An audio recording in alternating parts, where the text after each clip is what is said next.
Welcome to the Dealing with Goliath podcast. This is a solo espresso episode, which I'm calling Roman Order Effects. So way back, all the way back there in the summer of 2003, I think it was, I was working as a tour guide in Rome, in the ancient Roman Forum, the Foro Romano as they call it. So the ancient Roman Forum is basically the city center of ancient Rome. It was where it all happened.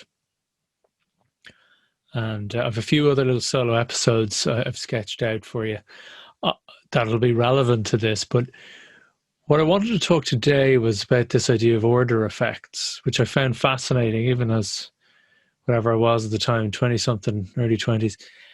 I've been a tour guide the year before in Florence, did my own thing. Again, I might do a little episode on some of the lessons learned from that. But it was a lot easier in Rome the following year because I worked sort of as a contractor, semi-loosely with a company, with the main tour guide who gave me a load of business. But in addition to that, we do what was called promo tours. So they were freebies.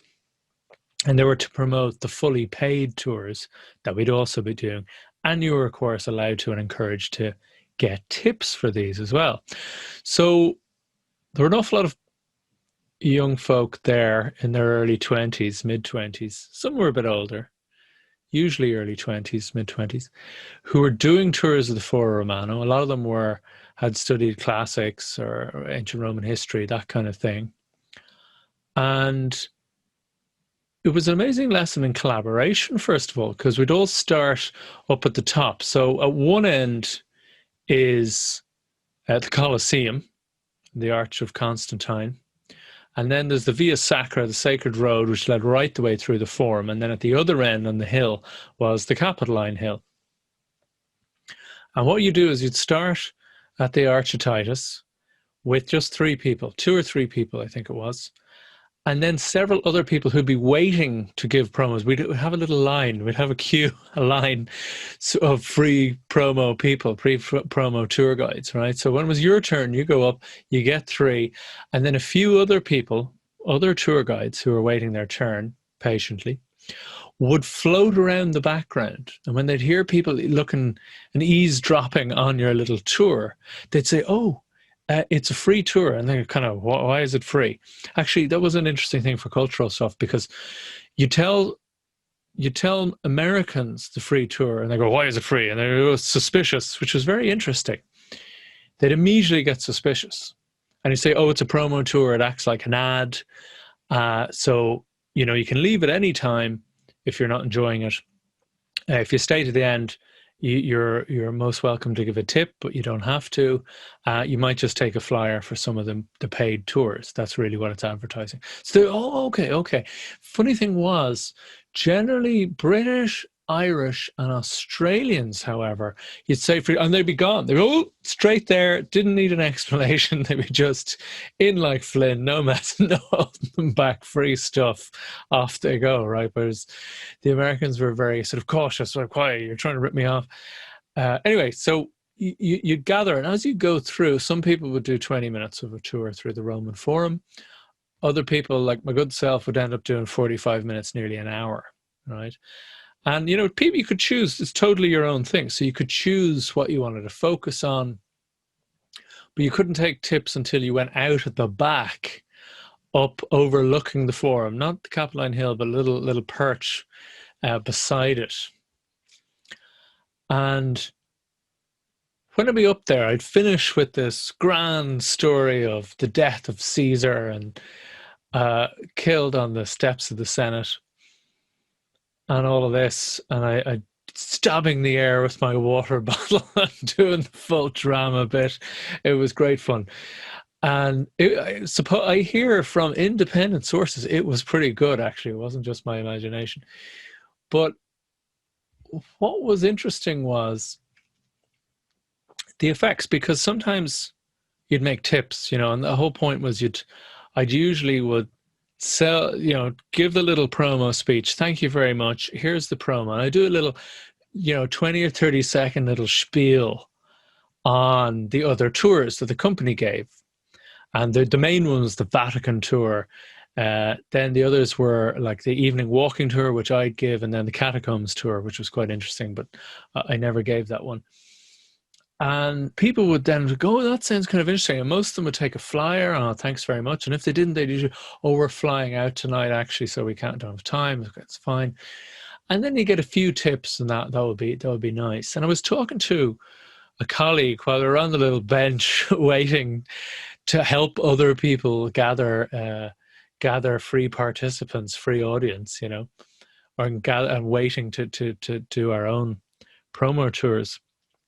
I was talking to this lady. I think she was an English woman, and really sharp woman, and really feisty, great character. She was blast red hair, and quite a striking look about her. And but she had a great attitude, and she said to me, "That's really interesting. Flip it, experiment with it, flip it the other way. See what the order, if that has any effect." I thought, okay, that's really interesting. Now, to be fair, she also used to ask much bolder questions, which I thought was very interesting, because I'm usually very diplomatic. I'm kind of, softly most of the time, right? That was certainly my style. I've expanded it to be maybe slightly more assertive or even aggressive at times now, but that was that's definitely where I would return to. And she used to say to her group at the end, she said, I ask you this question: was having a guided tour a better experience, you think, than walking around the forum with just your guidebook in hand? And she'd stop and hold the question, wait. And people kind of go, actually, yeah, it really was. You really brought the place to light. You really gave great stories, and it's great fun, and it was quite amusing, and it was interesting, and it was vibrant, it was memorable. And so I used to ask that question, just borrow or steal the thing, why not? So at the end of my tour, I'd put that question to them as posing the question, and then I'd finish off. Sorry, tell a lie. I used to switch the order. So the order, this was the point that I flipped to. As I finish, I'd say, thank you very much. That's the end of the promo tour. Thank you for being a great audience. And they invariably would. They were usually good fun. And then I'd say, yeah, the winning way was, the way I changed it to was saying, thank you very much. You're a great audience.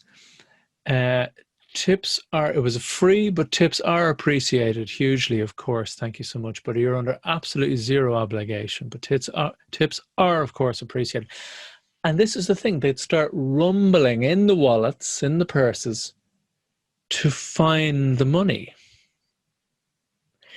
And as I was doing that, then I'd start into, now I just ask you just to reflect back on it.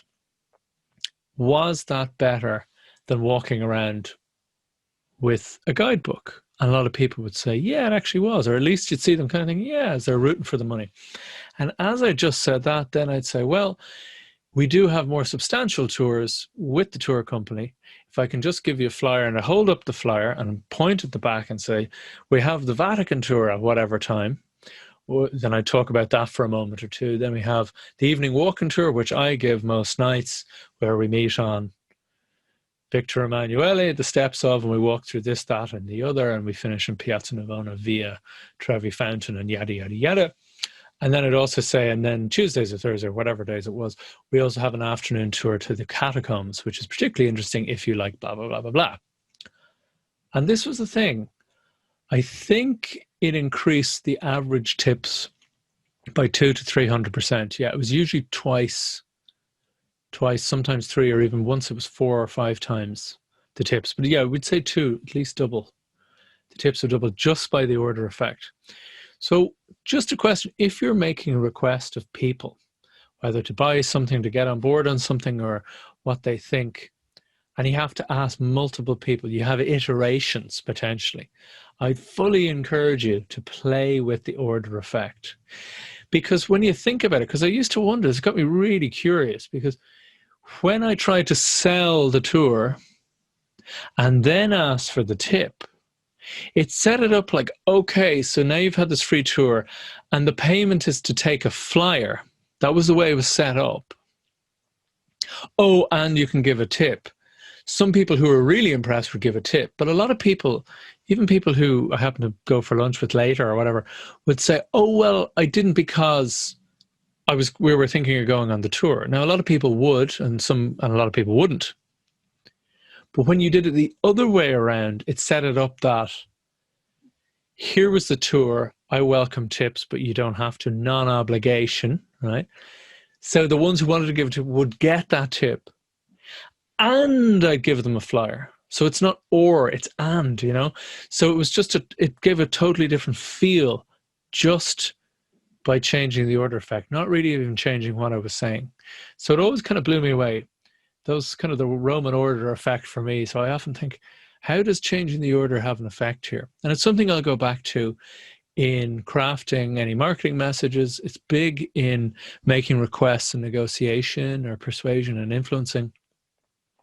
And also the order of how you make requests in emails, it can have quite a powerful effect. But I'll get into that on another day. So for a minute, just remember the order effect. Maybe try playing around with it when you have to send an email to a few different people. Play around and see what the response is. You're messing with that order. If you have to ask people for different things, see, just using even the same points, what you can do when you change the order. What's the story that they're subtly being conveyed? Because that seemed to be the difference in Rome. So yeah, play with that. Let me know your thoughts on it, and if you have any luck with it, if it changes your results.